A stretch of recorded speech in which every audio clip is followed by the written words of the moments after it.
हाय मंजुषा, कशी आहेस? ए, मला तुझ्याशी बोलायची इच्छा नाहीये. अगं, एक मिनिट. काय झालंय? काय इच्छा नाहीये? आल्यापासून आपल्यात काही बोलणंच झालं नाही, काही संवाद नाही, म्हणून होणार सुद्धा नाही. इतकं नेगेटिव्ह असू नये माणसाने, पॉझिटिव्ह असावं. पॉझिटिव्ह असलं ना की न होणारी कामं सुद्धा होतात. माझंच एक्झाम्पल बघ ना. अगं, हसायला काय झालं? खरं तेच सांगते मी. झालं तुझं बोलून? का अजून काही बरळायचं बाकी आहे? बाकी आहे. अभिनंदन करायचं बाकी आहे. तू मिसेस मंजुषा विहंग भोसले झाल्याबद्दल हार्टिएस्ट कॉंग्रॅच्युलेशन्स. एकदा झटका बसलाय ना प्रिया, त्यामुळे पुन्हा या घराच्या वाकड्यात चिरण्याचा प्रयत्न करू नकोस. शिस्तीत राहा. Oh my God, it's unbelievable. ही तीच मंजुषा आहे का जी दादा होळकरच्या तालावर नाचायची, त्याचा प्रत्येक शब्द अगदी मान खाली घालून ऐकायची? हो प्रिया, मंजुषा, काय झालं? काही झालं नाहीये.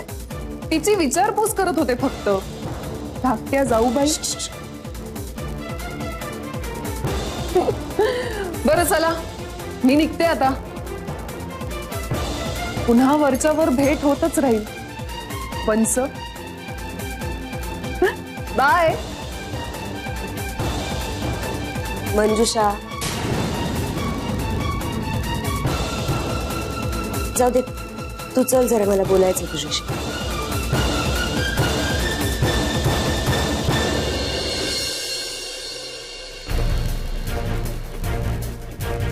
जित्याची खोड मेल्याशिवाय जात नाही मंजुषा. पण प्रियाचं प्रकरण तसं नाहीये. या जगातल्या सगळ्याच गोष्टींना अपवाद येते बाई. निर्लज्जपणाचा कहर आहे, कहर. आणि म्हणूनच तिची मापं तिच्या पदरात घालणं जरा कठीण आहे. आणि सगळी माणसं विसरून जातात मंजुषा की मी म्हणणारे सगळेच जण एक ना एक दिवस धुळीत मिळतातच. आणि असे की नंतर त्यांचं नामोनिशाणही सापडत. प्रियासारख्या पाताळ यंत्री बाईला आपल्यासारख्याने टाळ्यावर आणणं खूप अवघड आहे नेत्रा. अवघड आहे, पण अशक्य नाही. म्हणजे उंदराला घाबरवायचं असेल तर मांजराची भीती दाखवतात, मांजराला कुत्र्याची. तसंच काहीतरी करावं लागणार. अगं पण प्रियासारख्या बाईला कोणाची भीती दाखवणार होता? पण आहे एक माणूस, तिच्यापेक्षाही नालायक आणि तिच्यापेक्षाही भयंकर. तोच अंकुश ठेवू शकतो तिच्यावर. नेत्रा, तू दादा होळकर बद्दलच बोलते. प्रिया ज्याला घाबरते असा एकमेव माणूस आहे या जगात. तिला भीती दाखवायची असेल तर त्याचाच वापर करायला लागतो. तुला आठवतंय गेल्या वेळी त्याने तिला किडनॅप केलं होतं तेव्हा कशी सुतासारखी सरळ झाली होती ती? नेत्रा, तुला नेमकं काय म्हणायचंय? मला एवढंच म्हणायचंय मंजुषा की तू दादा होळकरला फोन करून कळव की प्रिया परत आली. त्याला थोडंसं डिवचलंस ना तर तो त्याचे जुने हिशोब चुकते केल्याशिवाय राहणार नाही. नाही नेत्रा, एका शत्रूला नामोहरम करण्यासाठी दुसऱ्या शत्रूचा आधार घेणं ही गोष्टच मला मुळात पटत नाही. आणि मलाच काय, घरात कोणालाच पटणार नाही, दादाला सुद्धा नाही. पण दुसरा काही पर्याय आहे का? काहीतरी वे आउट असायलाच हवा ना नेत्रा. आणि तरीही मला असं वाटतं की या सगळ्यातच आपण दादा होळकर पासून जितकं लांब राहू ना तितकं आपल्या सगळ्यांसाठी चांगलं आहे. बरोबर आहे तुझं. पण आता जे काही करायचंय ते खूप लवकर करावं लागणार आहे आपल्याला, कारण यावेळी प्रियाला तयारी करायला 7 वर्ष मिळाली आहेत.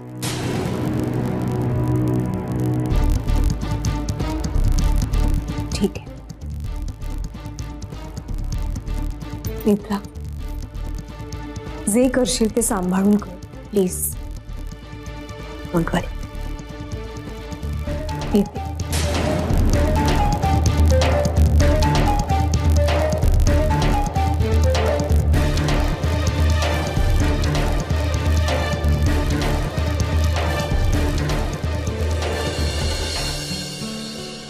चारे चारे, अगं पानं वाढायला घे की. आय बुक बुक करू नकस, घेते वाडाय. अन नेत्रा कुठे आहे? हाय किचन मध्ये. म्हणली तुम्ही वा पुढं पानं घ्या, मी येते.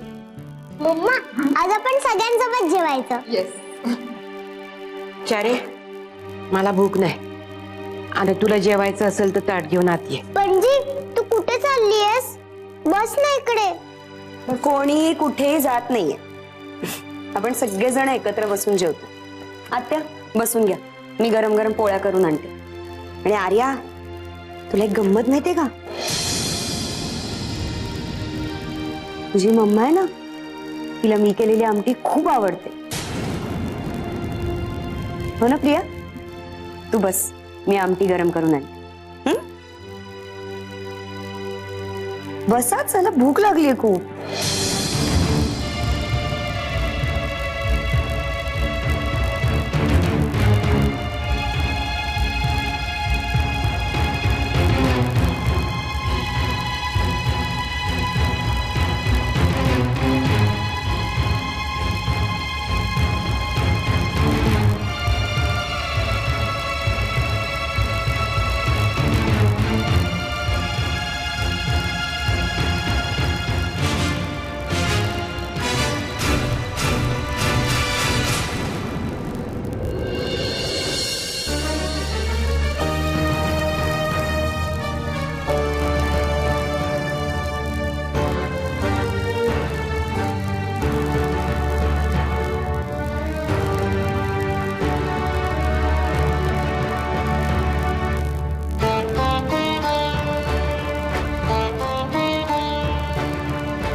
जखमा इतक्या खोलवर झाल्या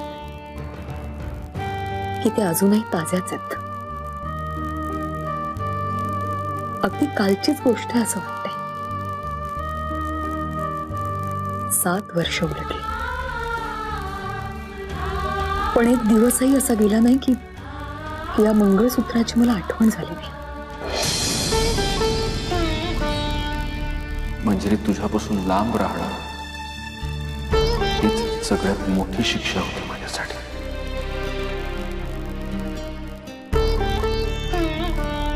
शरीरानं, मनानं, रक्ताच्या प्रत्येक थेंबानं, अंगातल्या प्रत्येक कणानं मी ती शिक्षा भोगली. आणि फक्त मीच नाही, तू सुद्धा. काय म्हणावं या भावनांना? मनातून कायमच्या कधीच पुसून टाकता येत नाहीत. ते शक्यच नाही, कारण जीवापाड केलेलं प्रेम कधीच संपतही नाही आणि कमी सुद्धा होत नाही. हो, माझं अजूनही त्यांच्यावर तितकंच प्रेम आहे.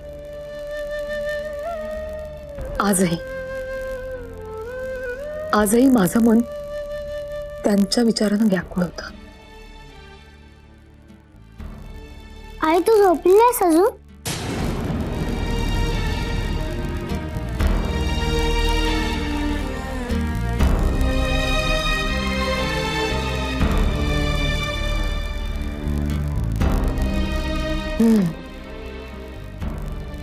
तुला बरं वाटत नाहीये का?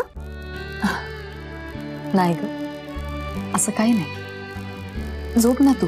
आई तुला झोप येण्यासाठी मी एक गोष्ट सांगू? शुभ्रा, तू गोष्ट सांगणार आहेस मला? बर ठीक आहे, नाही सांगत. मग तुला झोप येण्यासाठी आता मी काय करू? ठीक आहे, तुला झोप येण्यासाठी मी एक गाणं गाते. अगं नाही नाही, झोप तू बाळा. चल. आई झोप तू माझ्या मांडीवर. अगं शुभ्रा, झोप ना.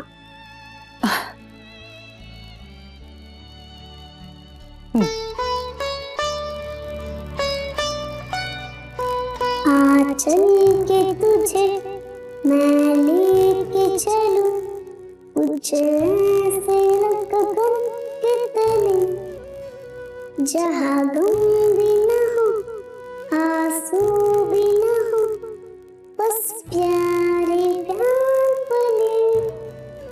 हाँ चल के तुझे मैं लेके चलूं कुछ ऐसे गगन के तले जहाँ गम भी न हो आंसू भी न हो बस प्यार ही प्यार पले कुछ ऐसे गगन के तले.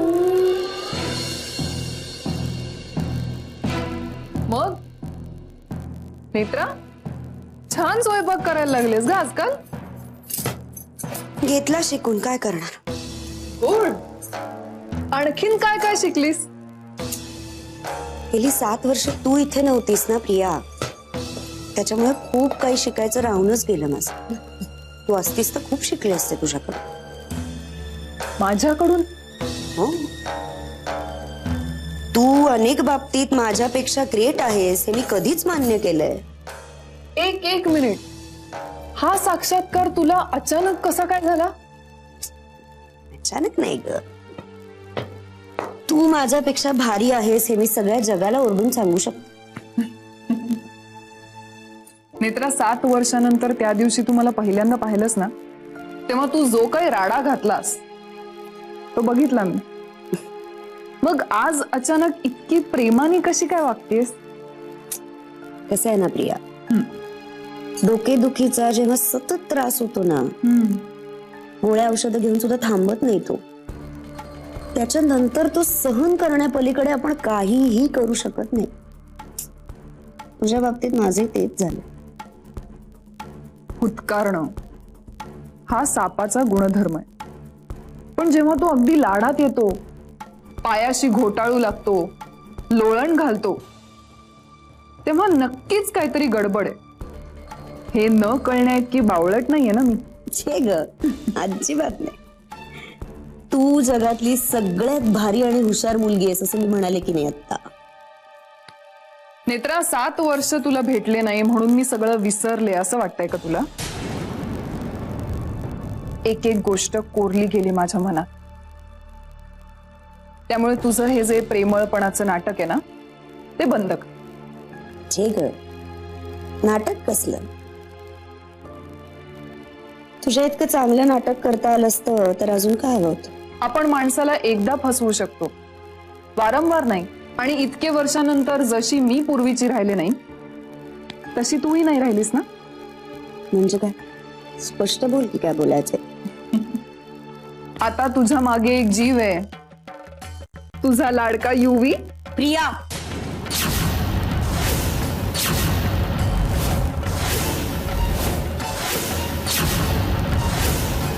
युवीचं नाव जरी तुझ्या थोबाडातनं काढलंस ना तरी जीव घेईन मी तुझा. बापरे, घाबरले मी. मित्र, प्लीज प्लीज मला काही करू नको. प्रिया, मी तुला शेवटचं सांगते, युवीच्या केसाला जरी धक्का लागला ना तरी अशी अद्दल घडवीन ना तुला की देवाकडे सुद्धा परत माणसाचा जन्म मागणार नाहीस तू. ओ हो का? Get lost. Okay, cool. निघतेच आहे मी. Good night Netra. अरे हो, मी पण काय गुड नाईट म्हणते. तुला झोप कशी लागणार? रात्रभर विचार करशील ना? All the best. Take your time.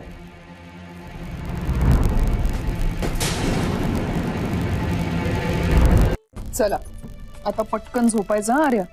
Mamma गोष्ट सांग ना. गोष्ट? आता कोणाची गोष्ट ऐकायची तुला? तुला जी आवडेल ती. बरं. आर्या, आज पणजी आजीच्या खोलीत जाऊन झोपायचं. चला. नाही मला इकडेच झोपायचंय. आर्या, मला तुझ्या मम्मा बरोबर जरा गप्पा मारायचे. ती कंप्लेंट करत होती ना बाबा माझ्याबरोबर बोलतच नाहीत म्हणून. मग आज आम्ही छान गप्पा मारत आहोत दोघं. मी नाही जाणार. मी इकडेच झोपणार आहे मम्मा सोबत. आर्या, तू गुड गर्ल आहेस की नाही? मम्माचं नाही ऐकणार? जा आजी जवळ जाऊन झोप आज. ओके तू म्हणतेस म्हणून जाते. That's like my girl. Good night. Good night. I love you.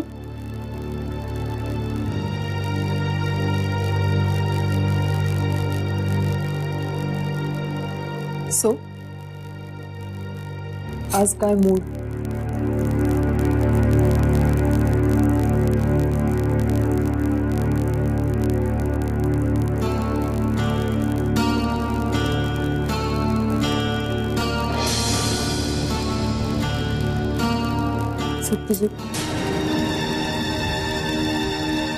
तुझं असेल नसेल ते सगळं सामान बांधायचं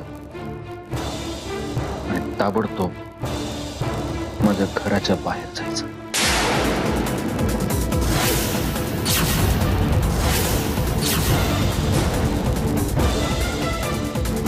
ठीक आहे, मी जाईन निघून.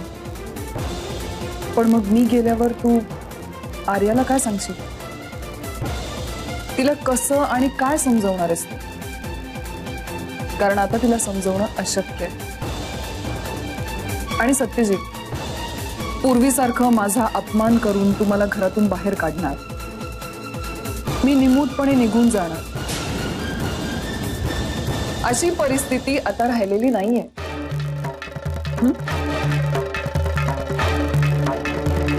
प्रिया,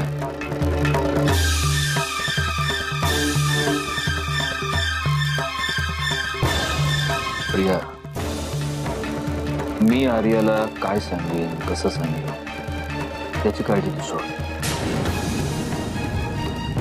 तुला काही गमतीदार गोष्टी मी आता सांगणार आहे. दिनेश शाह नावाच्या एका श्रीमंत उद्योगपतीशी तुझं लग्न झालं आणि काही महिन्यांपूर्वी दिनेश शाह हार्ट अटॅकने गेले. त्यांच्या मृत्यूच्या आधी काही महिने त्यांच्या कंपनीमध्ये त्यांच्या अकाउंटंटनं करोडो रुपयांची अफरातफर केली. अकाउंटंट पकडला गेला पण पैसे सापडले नाहीत. ते पैसे कुठल्या तरी सिक्रेट अकाउंटला ट्रान्सफर झाले होते. ते अकाउंट कोणाच्या नावावर आहे, त्या अकाउंटंटनं कोणाच्या सांगण्यावरनं हे सगळं केलं आणि ते पैसे आता नेमके कुठे आहेत याची माहिती माझ्याकडे आहे. प्रिया, ही माहिती जर मी पोलिसांना द्यायचं ठरवलं तर ते तुझं जे करायचं ते करतीलच. पण ही माहिती जर मी दिनेश शाहच्या नातेवाईकांना दिली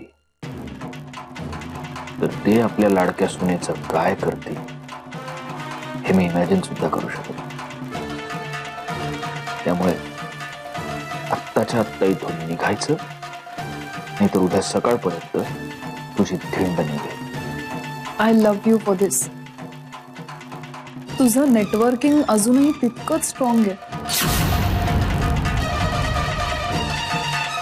ठीक आहे, मी जाते, आत्ताच जाते.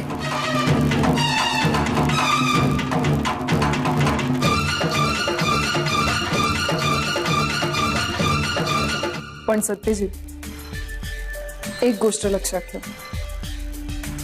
उद्या दुपारपर्यंत तू मला पुन्हा बोलवून घेशील. तू स्वतः. सॉरी, तुम्ही स्वतः.